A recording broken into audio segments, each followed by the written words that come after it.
انا بحب العنايه قوي وطالبه الاوردر لنفسي، ولو معايا فلوس اكتر من كده اكيد كنت هجيب. ده اوردر يا جماعه باسم نور حاتم، اتواصلت معانا وطلبت اوردر حرفيا كله منتجات للعنايه بالشعر. بس بقول لكم ايه، البنت ديت ذكيه جدا لانها طلبت 4 منتجات نينجا واخدت هدايا كتير قوي على الاوردر بتاعها. بصوا عدوا معايا، هي ما شاء الله اخدت هديتين على لا 3 هدايا على الاوردر بتاعها. اول هديه طبعا الخصم اللي على الشحن، هي اخدت للشحن 50 جنيه مع انها محافظه الدقهليه، وده علشان مونيت ستوري يا جماعه عاملين لكم عرض الفتره دي توصيل لاي مكان ب 50 جنيه.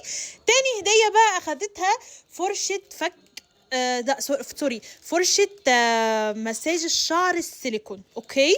وتالت هدية اخدتها الزياتة بتاعة الشعر. طب اشمعنى يا مناتي البنت ديت اخدت فرشة مساج واخدت كمان الزياتة؟ هقول لكم ليه. عشان في عرض خطير نازل، لو اشتريتوا ال3 زيوت دولت، لحظة، ده التالت، هتاخدوا الزياتة وفرشة مساج الشعر هدية مجانية. طب ايه هم اصلا ال3 زيوت دولت يا مناتي؟ اول زيت تركيبة ال7 زيوت اللي بيساعد على تطويل وتكثيف الشعر. تاني زيت، معرفش مالي الفيديو ده الكلام مش مجمع معايا. تاني زيت هو زيت النخاع والجرجير اللي بيساعد في علاج تساقط الشعر. تالت واخر زيت، زيت حرير، اللي بيعمل ايه بقى؟ بيرطب الشعر، بيعالج التلف والتقصف كل حاجه واي حاجه تحفه. اخر حاجه بقى اخدتها الصدر المعالج، الحجم 125 مللي.